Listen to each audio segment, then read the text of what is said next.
not here for Rachel. Admit it. Everything is a lie. Keep smirking because you're clearly just full of What does that have to do with Rachel? Rachel, like, someone's gonna fight. Like, blood's gonna be shed. Do you want a piece of me?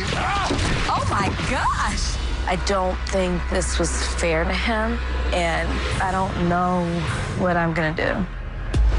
Oh, blood is shed, tears all around. Back on Access Hollywood Live, you knew it's going to deliver. The Bachelorette, Rachel Lindsay, is with us. Okay, where did you watch last night's opener? I watched it at a friend's house with some of the girls from my season, Whitney, Dominique, and Jasmine. How fun. And what did you think? Were you laughing? Because you could see what the guys are saying behind your back. Well, I'm excited about that because I don't get to see what happens in the house, what they say in interviews. So for me, it was great. They were really complimentary, at least the first night they were. So we'll see how that goes. But I thought it was funny. It was very entertaining.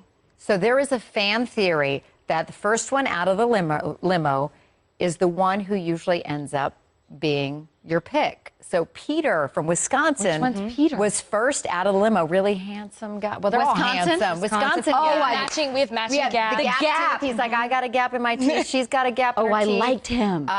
And Kimmel, apparently, who's got a good nose for these things, he picked Peter as well. He did. This is my first time hearing this. This is my first time hearing this fan theory. That's why I'm like, oh, I haven't heard this before. You got to watch. Yeah, Jordan Rogers, it happened his season. He was first out. Lauren Bushnell also. So there you go. I don't know. She's good. Stay tuned. She's a lawyer. You can't try to. Remember, I told you can't predict it, right? I know. So you'll be able to. Okay, so then I'll forget the fan theories. Did you laugh when you all the destinations you got to go to? Because the joke is the Pennsylvania. I mean, when Nick went to Pennsylvania, I love Pennsylvania, but you're like the Swiss Alps. So every time you got to go, what was your favorite destination? Can I say my destination? Oh.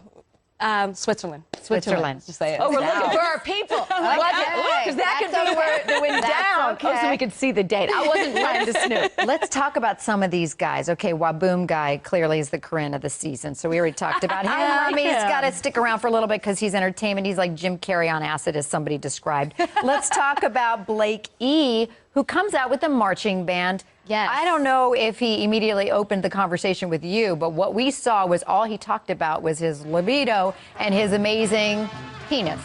He definitely didn't lead with that with me. But he was in After the Final Rose, and so he didn't really stand out there. But coming in with a marching band, I was like, I love this. Okay. Loved it. It was one of my favorite first night entries. I agree. I love the marching band, but I didn't like the other talk. I was like, dude, stop talking. Tickle Monster had to go home, and no one wants to be tickled. He did the old raise your hand. He did the elf trick, Buddy the elf. I would have smacked him. That was the hardest laugh that I had the entire night. The hardest laugh. I thought it was funny. Oh. He's a doctor, though? Is that right? He's a doctor, Isn't that kind of illegal? I don't think he's a pediatrician. It's cute to see them. You know, alcohol, let's hope not. Alcohol was flowing. They were great. What about the guy with the doll?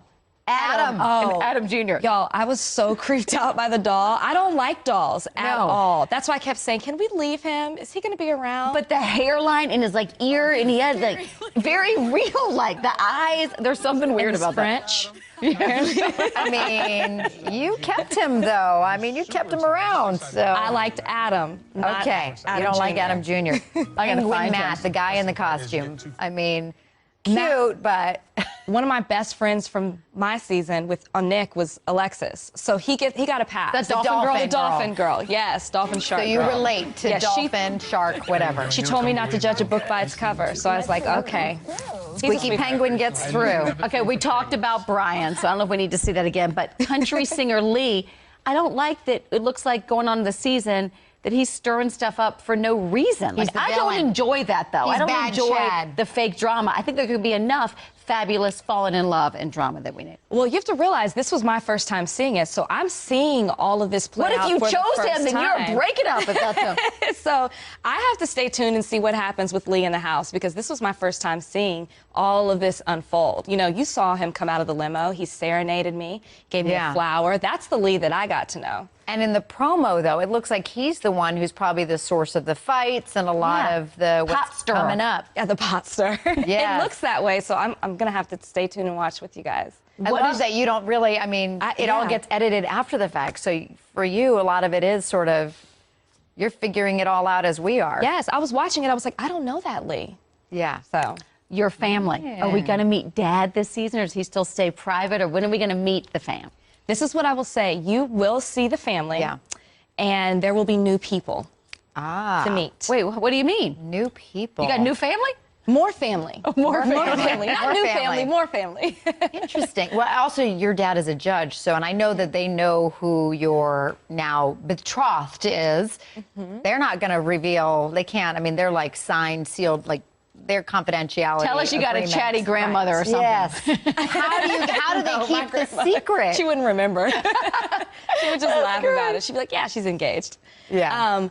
My family's really good at keeping a secret. I would laugh if someone tried to get it out of my dad. Like, good luck. The hard part starts now, though, Rachel, because now you're in love. The show's over, and you have to, like, hide. And you'll do those secret rendezvous, so keep us posted on it all. Oh, we didn't even talk about Josiah. Josiah with a sad story. Oh, yeah. I got it, because I kind of picked him early on. I like Josiah. I said Josiah had the most compelling story of anyone. A prosecutor, too. You legal minds, you share sort of that. But yeah, losing his brother, I mean, to suicide, and he was the one who cut his brother off the tree. And his brother was bullied, and I used it to talk to my kids last night. I was like, I'm going to assume you're not the bully, but you need to be the leader. You need to go help somebody if they can help it. Rachel, what a season. We were glued. Come on back, because we are just getting started. Are you nearby? You're going to be here in LA. We're going to bring you back. I'll be around. Airs Monday nights at 8 on ABC. We'll come over for a viewing party. Yes, I would love that. Yeah, so we'll figure out who her new fiancé is.